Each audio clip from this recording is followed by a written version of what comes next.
In 1984, Deep Purple did the impossible. The classic Mark II lineup, the one everybody said would never share a stage again, got back together, and for a moment, it felt like the 70s never ended. We covered that reunion, Perfect Strangers, and it looked like the story had its happy ending. It didn't. Because 5 years later, the singer was gone again, and the man they replaced him with wasn't a rock screamer in the Ian Gillan mold. He was an American AOR crooner, best known for fronting Rainbow's most commercial, most radio-friendly era. Fans called the result Deep Rainbow. Critics tore it apart, and the singer at the center of it all found out he'd been fired while he was standing in a vocal booth mid-take on the record that was supposed to be his redemption. This is the story of slaves and masters, the most divisive chapter in the Deep Purple family tree, and the album that almost nobody wanted to talk about for years.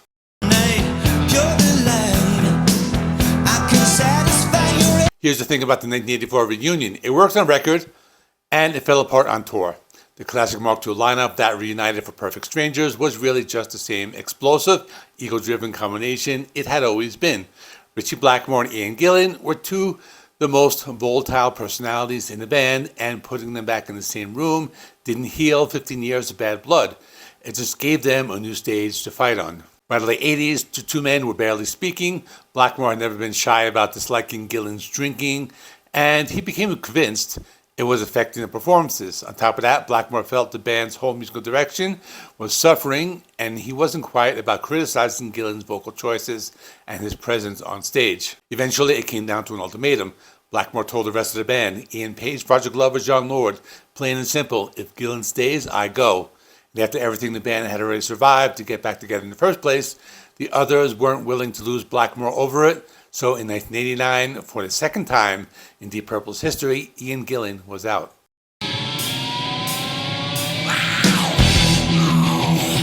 Now here's a name a lot of casual fans have never heard in connection with Deep Purple. Jimi Jamison. Yes, the voice of Survivor, the guy who sang Eye of the Tiger. After Gillan was fired, Deep Purple came after Jamison hard, and for a minute it actually looked like it was going to happen. He rehearsed with the band in September of 1989, and by all accounts, the rest of the lineup was generally fired up about it. But it fell apart for two very unglamorous reasons: management and paperwork.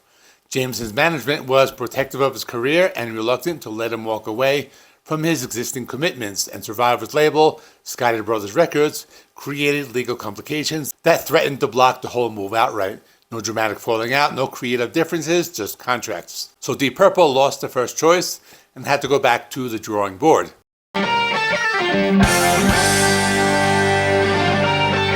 With Jamison off the table, Blackmore, Roger Glover turns to somebody they already trusted completely, their old Rainbow bandmate, Joe Lynn Turner. The road to Turner actually getting the job is a great story on its own. Deep Purple spent months auditioning singer after singer with no luck, and by the time Turner's name came up, they were exhausted. Turner himself was in demand. He'd just gotten offers from both Foreigner and Bad Company. So this wasn't some desperate unknown chasing a lifeline. Deep Purple's road manager, Colin Hart, made a last-minute call asking him to just come out and try it out. And the audition itself became the stuff of legend. John Lord started playing an experimental piano riff, and Turner just started improvising over on the spot, inventing a vocal melody right there in the room. That jam actually turned into the song The Cut Runs Deep, which ended up as track 2 on the finished album. Blackmore and Glover already knew exactly what they were getting, the same melodic, radio-friendly voice that had powered Rainbow's biggest commercial hits, and work ethic that could get an album finished fast. For them, this wasn't a gamble. It was a reunion of a different kind. The problem is, fans didn't see it all that way.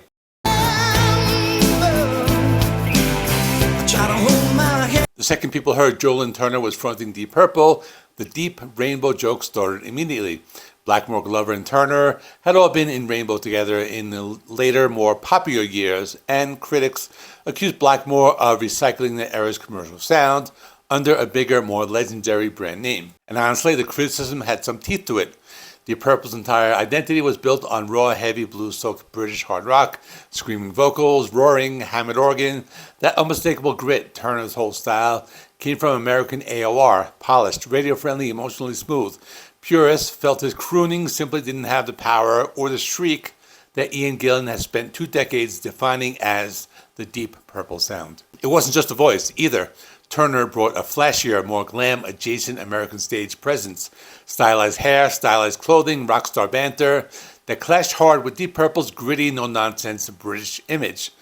To a lot of longtime fans, it felt less like the same band with a new singer and more like a completely different band wearing Deep Purple's name. Even inside the group, the doubts started creeping in. John Lord and Roger Glover would later admit that while the songwriting on the record was genuinely strong, it just didn't sound like a real Deep Purple album.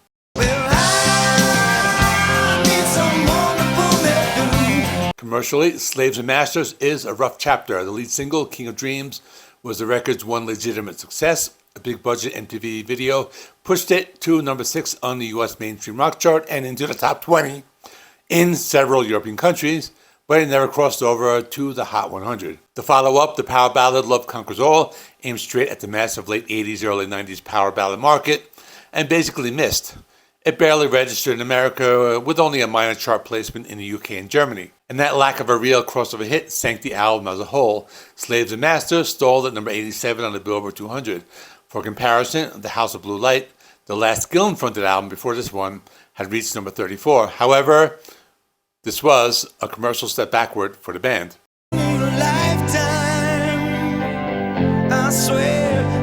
Touring behind the album meant a genuine identity crisis on stage. Turner simply couldn't hit the piercing high notes Gillan was known for, so signature songs like Child in Time got dropped from the setlist entirely. Instead, the band leaned hard into deeper cuts Turner could actually sell, reviving the bluesy, soulful Mark II and Mark IV material originally sung by David Coverdale and Glenn Hughes. Songs like Burn and Stormbringer came roaring back into rotation, tracks Gillan himself had refused to sing out of pride for years.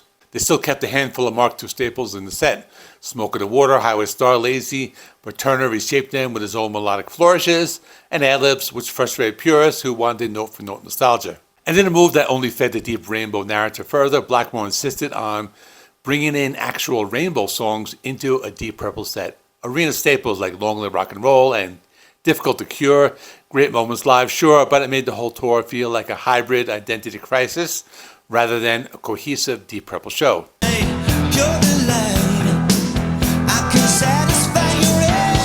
The backstage relationship on the tour wasn't one big blow-up, it was a slow, cold disintegration. The band split into separate camps, traveled separately, and barely interacted off stage. Turner later described it less like a band and more like a fragmented corporation. Meanwhile, the label B&G was applying serious financial pressure behind the scenes.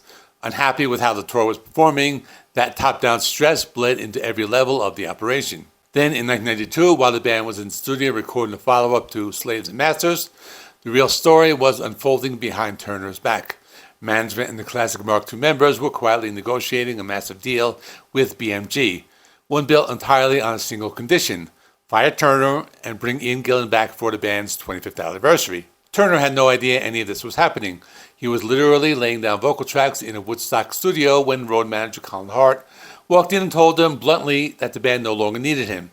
Turner was furious, not just about losing the gig, but about how it was handled, calling out the band for lacking the watch each other's back mentality he expected from bandmates. In the end, the label's money won over the AOR direction Blackmore and Turner had built together. So after 2 firings, a near miss with a Survivor frontman, and one of the most divisive albums in the whole Deep Purple catalog, the band did something almost nobody predicted.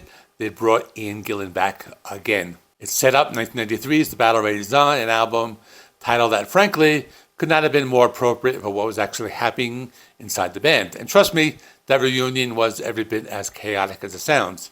That's next time on the Deep Purple Family Tree. If you want to catch it, make sure you subscribe. Check out the playlist. It should be appearing on the screen. It's the entire story of Deep Purple. I'm doing the story of Deep Purple in chronological order and adjacent bands. So I've covered Rainbow. I've covered Gillan and the Ian Gillan Band and Whitesnake. At this point, I'll be doing mostly Whitesnake and Deep Purple because those are the 2 surviving bands. So, like, subscribe. See you in the next one.